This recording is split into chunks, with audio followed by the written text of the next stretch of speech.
অষ্টম শ্রেণীর প্রিয় শিক্ষার্থী S Haldar sir YouTube channel থেকে তোমাদের সবাইকে স্বাগতম। আজকে তোমাদের আরেকটি নতুন ভিডিও নিয়ে এসেছি, দ্বিতীয় পর্যায়ক্রমিক মূল্যায়নের গণিত কষে দেখি 10.2 তৈরাশি সম্পূর্ণ সমাধান আমি এই ভিডিওর মাধ্যমে দেখাবো। এই অধ্যায়ে সকল সূত্র বিশ্লেষণ করব এবং মোট 15টি অঙ্কের গাণিতিক বিশ্লেষণ দেখাবো। প্রতিটি অঙ্ক নিখুঁত গাণিতিক বিশ্লেষণের মাধ্যমে সমাধান দেখাবো। কাজে তোমরা যারা এখনও আমার এই চ্যানেলটিকে সাবস্ক্রাইব করোনি তারা এখনই চ্যানেলটিকে সাবস্ক্রাইব করে বেল আইকনটি প্রেস করে দাও। তোমরা প্রথমেই দেখতে পাচ্ছ কষে দেখি 10.2 অঙ্ক। এখানে টোটাল অঙ্ক 1 থেকে 13 পর্যন্ত আসে এবং 14 নম্বরের দুটি অঙ্ক, অর্থাৎ টোটাল অঙ্ক তাহলে দাঁড়ায় কয়টি? টোটাল অঙ্ক হচ্ছে 15টি অঙ্ক। এই 15টি অঙ্কই আমি গাণিতিক বিশ্লেষণের মাধ্যমে দেখাবো। প্রথমে যদি একটু সূত্র নিয়ে আলোচনা করি, এর দ্বারা সকল গাণিতিক সূত্র। সূত্র নম্বর 1, সমানুপাতি 4টি সংখ্যার মধ্যে 3টি সংখ্যা জানা থাকলে চতুর্থ সংখ্যাটি নির্ণয় করার প্রণালীকে তৈরাসিক বলে। সময়, কার্য, সময়, দূরত্ব এবং ঐকিক নিয়মের নানা সমাধানের ক্ষেত্রে সাধারণত তা 4টি সমানুপাতি রাশির মধ্যে 3টির মান দেওয়া থাকে, চতুর্থটি নির্ণয় করতে হয়। সুতরাং তৈরাসিক চতুর্থ রাশি নির্ণয়ের নিয়ম হলো প্রথম রাশি অনুপাত দ্বিতীয় রাশি, তারপরে ডাবল অনুপাত তৃতীয় রাশি অনুপাত নির্ণয় রাশি, যেটা এক্স। নির্ণয় রাশি হবে দ্বিতীয় রাশি ইন্টু তৃতীয় রাশি ডিভাইডেড প্রথম রাশি, বা নির্ণয় রাশি বি ইন্টু সি ডিভাইডেড, যেখানে দ্বিতীয় রাশি হচ্ছে বি, তৃতীয় রাশি হচ্ছে সি এবং প্রথম রাশি হচ্ছে এ। এরপরে নির্ণয় রাশিটি সংখ্যা মান এক্স দ্বারা সূচিত করে তাকে চতুর্থ সমানুপাতিক স্থানে রাখতে হবে। এক্সের সমজাতীয় প্রদত্ত রাশিকে তৃতীয় স্থানে রাখবে। এক্স তৃতীয় রাশি অপেক্ষা বৃহত্তর হলে প্রদত্ত অবশিষ্ট রাশি দুটির বৃহত্তরের দ্বিতীয় স্থানে ক্ষুদ্রতরটি প্রথম স্থানে স্থাপন করতে হবে। নির্ণয় রাশি তৃতীয় রাশি অপেক্ষা ক্ষুদ্রতর হলে এর বিপরীত হবে। এরপর সরল সমানুপাতি, পরস্পর সম্পর্কিত দুটি রাশি একটির বৃদ্ধি বা হ্রাসের সাথে অপর রাশিটির যথাক্রমে বৃদ্ধি বা হ্রাস পেলে রাশি দুটির সরল সমানুপাতি, অর্থাৎ রাশি দুইটির সরল সম্পর্কযুক্ত। এরপর সূত্র 3, ব্যস্তানুপাতি, পরস্পর সম্পর্কিত দুটি রাশি একটির বৃদ্ধি বা হ্রাসের সাথে সাথে অপর রাশিটি যথাক্রমে বৃদ্ধি বা হ্রাস পেলে রাশি দুটিকে ব্যস্ত সমানুপাতি বলে, অর্থাৎ রাশি দুটি বিপরীত ব্যস্ত সম্পর্কযুক্ত। এবার সূত্র 4, জ্ঞাতব্য বিষয় নির্ণয়ের মান। জ্ঞাতব্য বিষয়ের মান জানা মান ইন্টু প্রদত্ত বিষয়ের একটি মান ডিভাইডেড প্রদত্ত বিষয়ের অপর মান। জ্ঞাতব্য বিষয় নির্ণয় মান এ ইন্টু বি বাই সি, যেখানে জ্ঞাতব্য বিষয়ের জানা মান হচ্ছে এ, প্রদত্ত বিষয়ের একটি মান বি এবং প্রদত্ত বিষয়ের অপর মান সি। জ্ঞাতব্য বিষয়ের নির্ণয়ের মান বের করার জন্য জ্ঞাতব্য বিষয়ের জানা মানকে একটি সুনির্দিষ্ট ভগ্নাংশ দ্বারা গুণ করতে হবে। ভগ্নাংশ তৈরির নিয়ম প্রশ্নের মাধ্যমে স্থির করতে হবে নির্ণয় মানটি জ্ঞাতব্য বিষয়ের জানা মানের চেয়ে বেশি হবে না কম হবে। যদি উত্তর বেশি হয় তবে প্রদত্ত বিষয়ের মান দুটি নিয়ে একের চেয়ে বড় ভগ্নাংশ তৈরি করতে হবে, অর্থাৎ লব গ্রেটার দ্যান হর হবে। আর যদি উত্তর কম হয় তবে প্রদত্ত বিষয়ের মান দুটি নিয়ে একের চেয়ে ছোট। অর্থাৎ তোমরা সূত্রগুলি ভালো করে দেখবে। আমরা সরাসরি প্রশ্ন উত্তরে চলে যাচ্ছি। গ্রামের রাস্তা বাঁধানো কাজ শুরু হবে। ঠিক হয়েছে 14 জন লোক দৈনিক 2 ঘন্টা কাজ করে 15 দিনে সম্পূর্ণ কাজটি করতে পারবেন, কিন্তু 24 জন লোক দৈনিক 7 ঘন্টা করে কাজ শুরু করলে কত দিনে কাজটি করবেন? তৈরাসি পদ্ধতিতে হিসাব করি। তাহলে আমরা প্রথম যেটা লিখতে হয় গণিতের ভাষায়, সমস্যাটি হলো লোক সংখ্যা। এখানে লোক সংখ্যা কত আছে? 14 জন আছে। হ্যাঁ, তারপরে দৈনিক কাজের সময় 4 ঘন্টা, যেখানে ঘন্টা আছে, এবং সময় দিন আছে। এই 3টা শিরোনাম দিলাম। এরপরে 14 লিখলাম লোক সংখ্যার জায়গায়, ঘন্টা লিখলাম 4 এবং 15 দিনের জায়গায় দিন লিখলাম, এবং অবশেষে 24 জন লোক দৈনিক 7 ঘন্টা, এখানে 7 লিখলাম, এবং কাজ করলে কত দিনে কাজটি দিনটা শেষে। লোক সংখ্যা বৃদ্ধি পেলে দেখো 14 জন লোক 14 জন লোক যদি কোনো কাজ করে 15 দিনে, তাহলে 24 জন লোক সেই কাজটা আরও কম দিনে করবে, অর্থাৎ লোক সংখ্যা বৃদ্ধি পেলে সময় কমবে, বা যদি হ্রাস পায় তাহলে বাড়বে, অর্থাৎ সময় ব্যস্ত সম্পর্ক। দৈনিক কাজের সময় বৃদ্ধি পেলে যদি 4 ঘন্টা করে কাজ করে 15 দিন লাগে, তাহলে 7 ঘন্টা করে কাজ করলে কম দিন লাগবে, এটাও ব্যস্ত সম্পর্ক। দৈনিক কাজের সময় বৃদ্ধি পেলে সময় কমবে, অর্থাৎ দুটোই ব্যস্ত সম্পর্ক। তাহলে তোমাদের এক কথায় মনে করে যে সম্পর্ক দুটি ব্যস্ত হয়, তাহলে প্রথমটা ডিভাইডেড দ্বিতীয়টা গুণ দ্বিতীয়টা ডিভাইডেড দ্বিতীয়র যে প্রথমটা আছে 4 ডিভাইডেড 7 গুণ যেটা বাকি যেটা থাকবে, যেখানে তোমার মানে জানা মানটার অবশিষ্ট যেটা থাকবে, অর্থাৎ 15, 3টা গুণ হয়ে যাবে। তাহলে ভগ্নাংশ কিন্তু এভাবে তৈরি করবে, তারপরে তো কাটাকাটি করবে। 7 × 14, এখানে ক্যালকুলেশন করলে 5 দাঁড়ায়।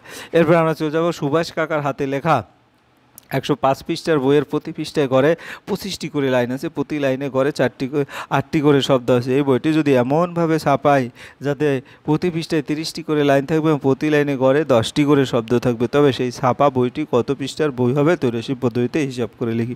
গণিতের ভাষায় সমস্যাটি লিখিয়ে পাই। প্রতি পৃষ্ঠায় লাইনের সংখ্যা প্রথমে লিখব, তারপরে প্রতি লাইনে শব্দের সংখ্যা, তারপরে লিখব পৃষ্ঠার সংখ্যা। তাহলে বরাবর বসিয়ে দেবো।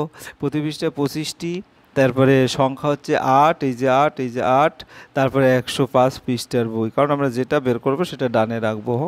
তারপরে 30টি করে যদি লাগে, হ্যাঁ, প্রতি পৃষ্ঠায় লাইন সংখ্যা 30টি এবং যদি লাইনের শব্দ হয় 10টি, তাহলে কতটি? তাহলে লাইনের সংখ্যা ও পৃষ্ঠার সংখ্যা সরল সম্পর্ক, অর্থাৎ লাইনের সংখ্যা বেশি হলে পৃষ্ঠার সংখ্যা বেশি হবে। হ্যাঁ, শব্দের সংখ্যা ও পৃষ্ঠার সংখ্যা সরল সম্পর্ক, দুটোই সরল সম্পর্ক। তো তোমাদের আরও একটা কথা বলি, দুটোই যদি সরল সম্পর্ক হয় তাহলে তোমরা যেটা মান নির্ণয় করবে সেটা হচ্ছে প্রথমটা ডিভাইডেড দ্বিতীয়টা গুণ প্রথমটা ডিভাইডেড দ্বিতীয়টা, অর্থাৎ 8/10 গুণ 105, তাইলে পেয়ে যাবে। ঠিক আছে, দুটো সরল সম্পর্ক বা দুটো ব্যস্ত সম্পর্ক থাকলে কিন্তু একই নিয়ম। তাহলে এখানে কাটাকাটি করলে 70, ছাপা বইটি 70 পৃষ্ঠা বই হবে। একটি কৃষি খামারে 540 বিঘা জমি 14 দিনে চাষ করতে হবে। প্রথম 4 দিনে সক্ষমতা সম্পন্ন, হ্যাঁ, 5টি ট্র্যাক্টর 120 বিঘা জমি চাষ করলো। সময় মতো কাজ শেষ করতে হলে আর কটি ট্র্যাক্টর ত্রৈরাশি পদ্ধতিতে হিসাব করো। তো গণিতের ভাষায় সমস্যাটি লিখে জমির পরিমাপ হচ্ছে বিঘায়, সময় দিন এবং ট্র্যাক্টরের সংখ্যা টি। তাহলে এখানে 120টি বিঘা, 120 বিঘা, এই যে 120, তারপরে সময় হচ্ছে 4 দিনে এবং ট্র্যাক্টরের সংখ্যা তখন প্রথমে কত ছিল? 5টি ট্র্যাক্টর। ঠিক আছে, এই যে 5টি ট্র্যাক্টর। এরপরে 540 বিঘার জমির মধ্যে 120 বিঘা তো চাষ হয়ে গেল, তাহলে 540 বিয়োগ 120, এই যে 540 বিয়োগ 120, 420 আসলো। এবং এখানে কি 14 থেকে 4 গেল, কারণ 4 দিন, হ্যাঁ, সমক্ষমতা সম্পন্ন, তো 4 দিনে কাজ হয়ে গেছে, অর্থাৎ দিন বাকি আছে 10 দিন। তাহলে ট্র্যাক্টরের সংখ্যা বের করতে হবে। জমির পরিমাণের সঙ্গে ট্র্যাক্টরের সংখ্যা সরল সম্পর্ক, অর্থাৎ জমির পরিমাণ যত বেশি হবে ট্র্যাক্টর সংখ্যা তত বেশি লাগবে। সময়ের সঙ্গে ট্র্যাক্টরের সংখ্যা ব্যস্ত সম্পর্ক, অর্থাৎ ট্র্যাক্টর সংখ্যা যত বেশি হবে সময় তত কম লাগবে। কাজে নির্ণয় একটা হচ্ছে সরল সম্পর্ক। তো সরল সম্পর্ক বলে রাখি, যদি একটা সরল একটা ব্যস্ত হয় তাহলে সরলের নিচের যে মানটা আসে সেটা প্রথমে উপরে লিখবে, অর্থাৎ ভগ্নাংশের মানটা 1 থেকে বড় হবে।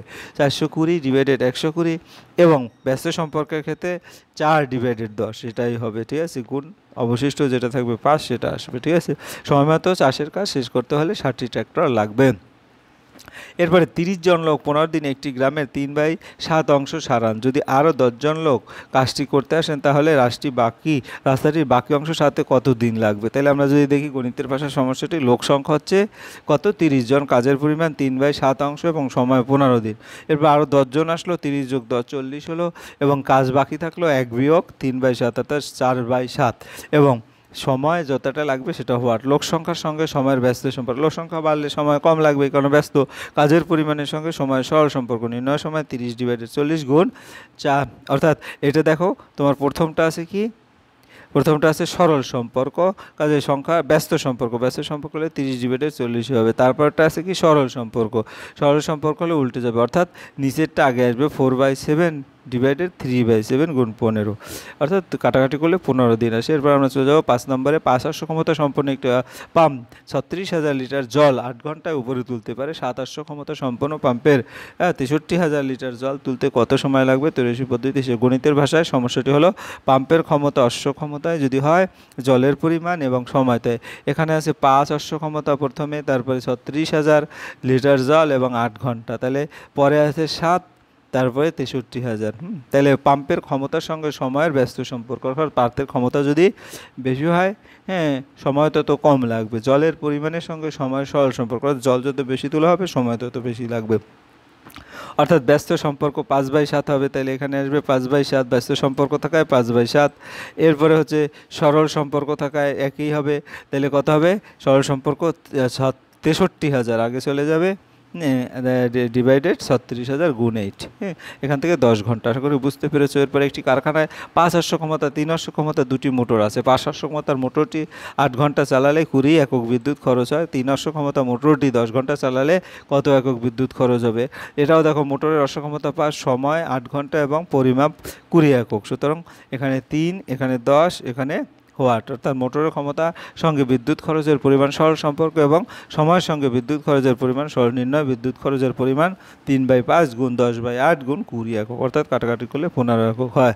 এবার গোপালনগরে একটি তাঁত কারখানায় 14 জন তাঁতি 12 দিনে 210টি শাড়ি বুনতে পারে। পুজোর সময় 10 দিনের মধ্যে 300টি শাড়ি যোগান দেওয়ায় অর্ডার এলো। সময় মতো ওই শাড়ি যোগান দিতে হলে আরও কতজন তাঁতি নিয়োগ করতে হবে? ব্যাপকতার তৈরি পদ্ধতিতে হিসাব করে। তাহলে শাড়ির সংখ্যা, সময়, তারপরে তাঁতির সংখ্যা। তাহলে শাড়ির সংখ্যা 210টি, সময় 12 দিন এবং তাঁতির সংখ্যা হচ্ছে 14। এরপরে শাড়ির সংখ্যা 300টি যদি হয়, সময় 30, 10 এবং তাঁতির সংখ্যা, অর্থাৎ শাড়ির সংখ্যার সঙ্গে তাঁতির সংখ্যার সরল সম্পর্ক। শাড়ির সংখ্যা বেশি হলে তাঁতির সংখ্যা বেশি লাগবে।